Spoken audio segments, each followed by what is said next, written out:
بسم اللہ الرحمن الرحیم۔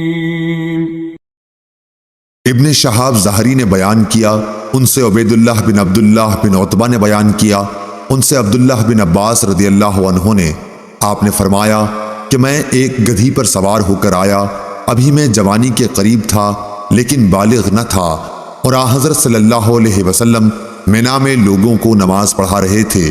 آپ کے سامنے دیوار وغیرہ آڑ نہ تھی۔ میں صف کے ایک حصے کے آگے سے گزر کر اترا، گدھی چرنے کے لیے چھوڑ دی اور خود صف میں شامل ہو گیا۔ کسی نے مجھ پر اعتراض نہیں کیا، حالانکہ میں نابالغ تھا۔ صحیح بخاری حدیث نمبر 861۔ عروہ بن زبیر نے خبر دی کہ ام المومنین حضرت عائشہ رضی اللہ عنہا نے فرمایا کہ نبی کریم صلی اللہ علیہ وسلم نے ایک رات عشاء میں دیر کی، اور عیاش نے ہم سے عبدالاعلی سے بیان کیا، انہوں نے کہا کہ ہم سے معمر نے زہری سے بیان کیا، ان سے عروہ نے، اور ان سے عائشہ رضی اللہ عنہا نے فرمایا کہ رسول اللہ صلی اللہ علیہ وسلم نے عشاء میں ایک مرتبہ دیر کی، یہاں تک کہ حضرت عمر رضی اللہ عنہ نے آواز دی کہ عورتیں اور بچے سو گئے۔ انہوں نے فرمایا کہ پھر نبی کریم صلی اللہ علیہ وسلم آئے اور فرمایا کہ اس وقت روئے زمین پر تمہارے سوا اور کوئی اس نماز کو نہیں پڑھتا۔ اس زمانے میں مدینہ والوں کے سوا اور کوئی نماز نہیں پڑھتا تھا۔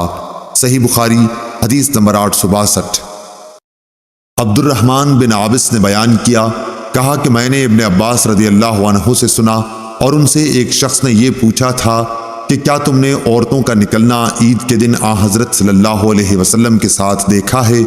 انہوں نے کہا کہ ہاں دیکھا ہے، اگر میں آپ کا رشتہ دار عزیز نہ ہوتا تو کبھی نہ دیکھتا، یعنی میری کم سنی اور قرابت کی وجہ سے حضرت مجھ کو اپنے ساتھ رکھتے تھے۔ کثیر بن سلت کے مکان کے پاس جو نشان ہے، پہلے وہاں آپ صلی اللہ علیہ وسلم تشریف لائے، وہاں آپ صلی اللہ علیہ وسلم نے خطبہ سنایا، پھر آپ صلی اللہ علیہ وسلم عورتوں کے پاس تشریف لائے اور انہیں بھی وعظ و نصیحت کی۔ آپ صلی اللہ علیہ وسلم نے ان سے خیرات کرنے کے لیے کہا، چنانچہ عورتوں نے اپنے چھلے اور انگوٹھیاں اتار کر بلال رضی اللہ عنہ کے کپڑے میں ڈالنی شروع کر دیے۔ آخر حضور صلی اللہ علیہ وسلم بلال رضی اللہ عنہ کے ساتھ گھر تشریف لائے۔ صحیح بخاری حدیث نمبر 863۔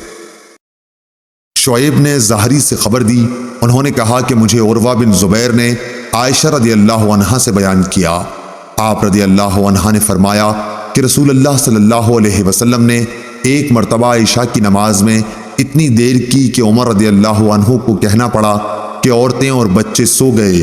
پھر نبی کریم صلی اللہ علیہ وسلم حجرے سے تشریف لائے اور فرمایا کہ دیکھو، روئے زمین پر اس نماز کا اس وقت تمہارے سوا اور کوئی انتظار نہیں کر رہا ہے۔ لوگ عشاء کی نماز شفق ڈوبنے کے بعد سے رات کی پہلی تہائی گزرنے تک پڑھا کرتے تھے۔ صحیح بخاری حدیث نمبر 864۔ عبید اللہ بن موسیٰ نے حنظلہ بن ابی سفیان سے بیان کیا، ان سے سالم بن عبداللہ بن عمر نے، ان سے ان کے باپ ابن عمر رضی اللہ عنہ نے، وہ نبی کریم صلی اللہ علیہ وسلم سے روایت کرتے تھے کہ آپ نے فرمایا کہ اگر تمہاری بیویاں تم سے رات میں مسجد آنے کی اجازت مانگیں تو تم لوگ انہیں اس کی اجازت دے دیا کرو۔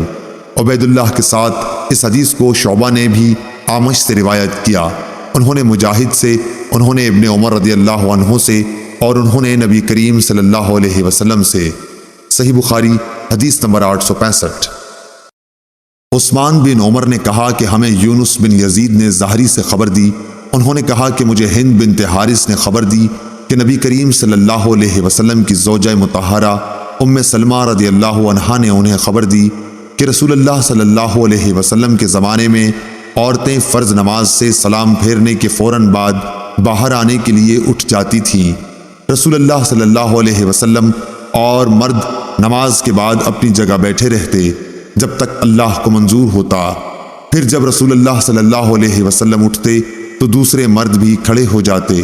صحیح بخاری حدیث نمبر 866۔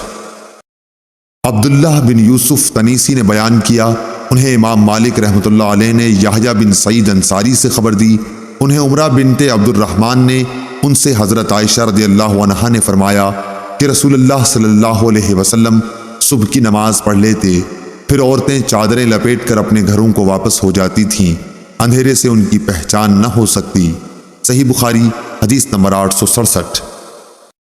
یحییٰ بن ابی کثیر نے بیان کیا، ان سے عبداللہ بن ابی قتادہ انصاری نے، ان سے ان کے والد ابو قتادہ انصاری رضی اللہ عنہ نے بیان کیا کہ رسول اللہ صلی اللہ علیہ وسلم نے فرمایا کہ میں نماز کے لیے کھڑا ہوتا ہوں، میرا ارادہ یہ ہوتا ہے کہ نماز لمبی کروں، لیکن کسی بچے کے رونے کی آواز سن کر نماز کو مختصر کر دیتا ہوں کہ مجھے اس کی ماں کو تکلیف دینا برا معلوم ہوتا ہے۔ صحیح بخاری حدیث نمبر 868۔ عبداللہ بن یوسف تنیسی نے بیان کیا، کہا کہ ہمیں امام مالک رحمۃ اللہ علیہ نے یحییٰ بن سعید سے خبر دی، ان سے عمرہ بنت عبد الرحمن نے، ان سے حضرت عائشہ رضی اللہ عنہا نے، انہوں نے فرمایا کہ آج عورتوں میں جو نئی باتیں پیدا ہو گئی ہیں، اگر رسول کریم صلی اللہ علیہ وسلم انہیں دیکھ لیتے تو ان کو مسجد میں آنے سے روک دیتے، جس طرح بنی اسرائیل کی عورتوں کو روک دیا گیا تھا۔ میں نے پوچھا، کیا بنی اسرائیل کی عورتوں کو روک دیا گیا تھا؟ آپ نے فرمایا کہ ہاں۔ صحیح بخاری حدیث نمبر 869۔ ابراہیم بن سعد نے بیان کیا، انہوں نے زہری سے بیان کیا، ان سے ہند بنت حارث نے بیان کیا، ان سے ام سلمہ رضی اللہ عنہا نے، انہوں نے فرمایا کہ رسول اللہ صلی اللہ علیہ وسلم جب سلام پھیرتے تو آپ کے سلام پھیرتے ہی عورتیں جانے کے لیے اٹھ جاتی تھیں، اور حضور صلی اللہ علیہ وسلم تھوڑی دیر ٹھہرے رہتے، کھڑے نہ ہوتے۔ زہری نے کہا کہ ہم یہ سمجھتے ہیں کہ آگے اللہ جانے یہ اس لیے تھا تاکہ عورتیں مردوں سے پہلے نکل جائیں۔ صحیح بخاری حدیث نمبر 870۔